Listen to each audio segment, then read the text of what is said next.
Hi everyone, and welcome back to my podcast, Quest for You. Thank you so much for tuning in and listening.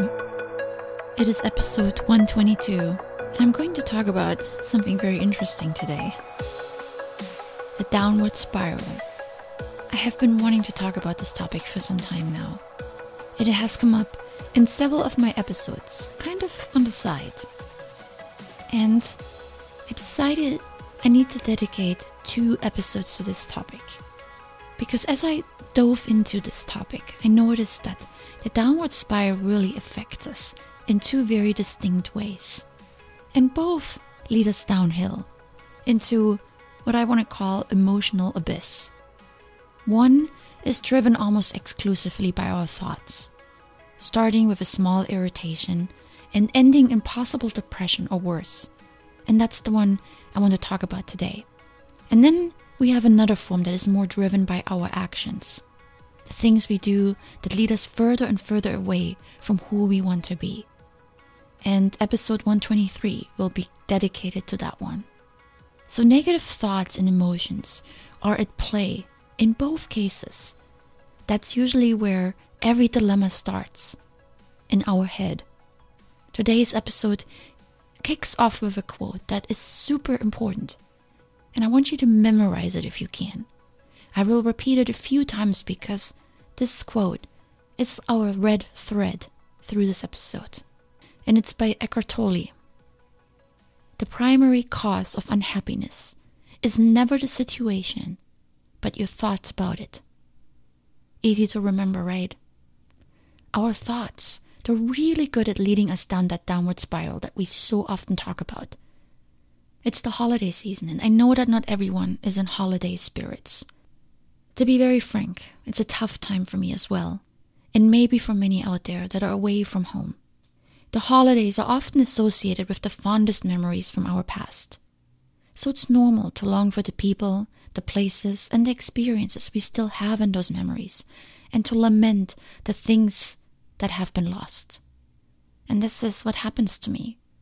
It's not that I actively sit in my house being depressed over holidays, like others. I love this time of year. But there's always some melancholy within me. I didn't grow up with the big shopping frenzy that I witness every year here. My experiences were different, more related to community, togetherness, simple but delicious meals, candles, warmth, delight when unwrapping small but significant gifts. That is what I miss most. And some of you, I realize, may not have fond memories with this time of the year. Maybe your childhood holidays were less comforting. Maybe you are bitter. I know many people that are. For all of us, the downward spiral is just a few thoughts away. It can be triggered by a big and dramatic event or a series of small things, all lining up one after another. It's not the events themselves, but the way the mind reacts to them. What begins the spiral is almost irrelevant. Sometimes it's nothing more than bad traffic or an unanswered email. A minor annoyance can quickly snowball into an all-encompassing dark and bleak mood. Negative thoughts start spinning in our head, and then feelings of hopelessness and despair cause emotions that often seem too much to manage. Downward spirals are often provoked by jumping to the worst-case conclusions. I'm going to be fired, he doesn't like me, my life amounts to nothing. Our thoughts barrage us with absolute negatives, telling us that we have no one and nothing will ever get better and nothing will ever work out. This is the emotional downward spiral. And it can often lead to depression. The emotional downward spiral can be a tough one to get out of. And everyone is different. What works for me may not work for you. But there's one thing I'd like you to take away from today's episode. The very simple and rational fact that our thoughts are the cause for our emotions. If you can remind yourself to think of it in the moment when you start drifting, or even later, when you're feeling bad and full of bleak outlooks.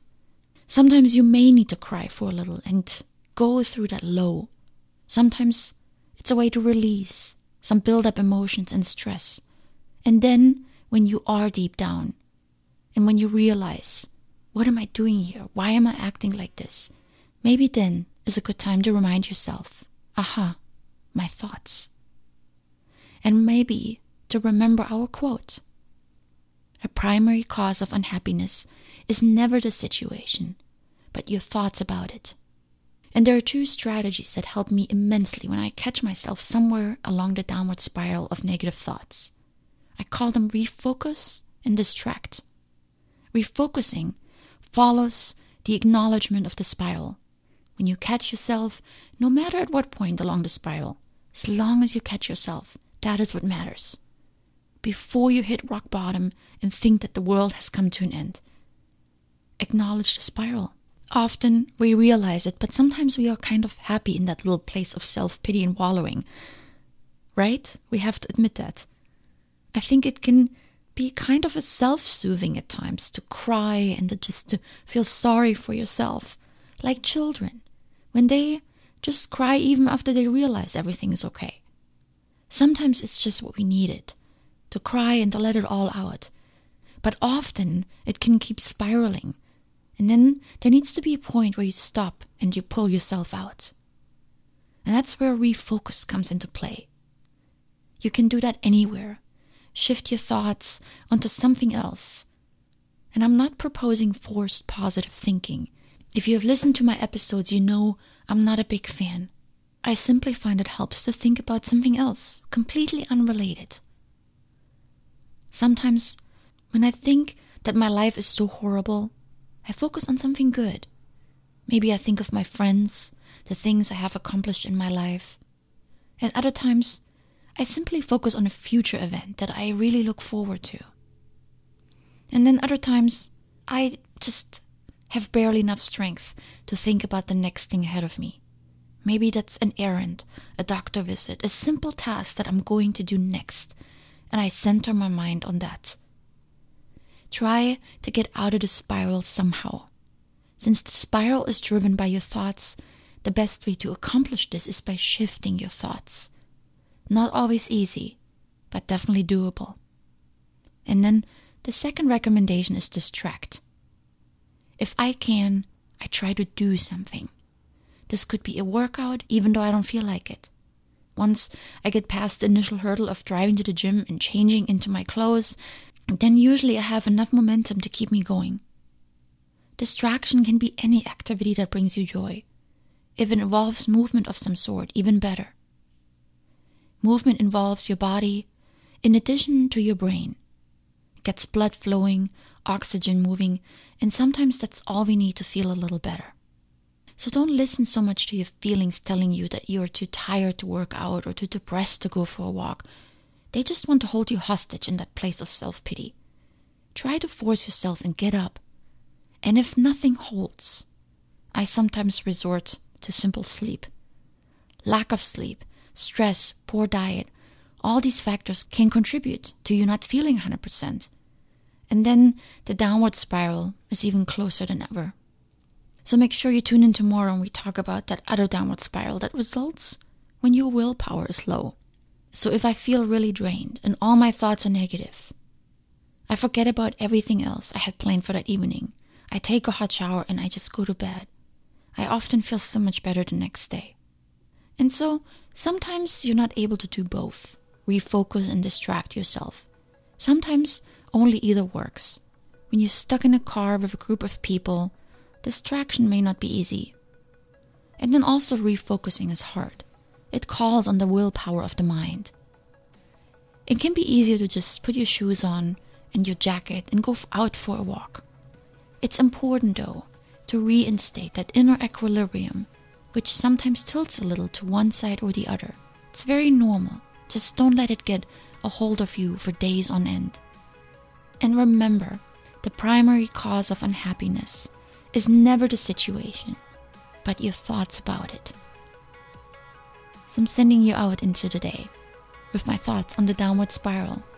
It catches us. Try to acknowledge when it does and find a way to get out of it. You may have to experiment a little bit.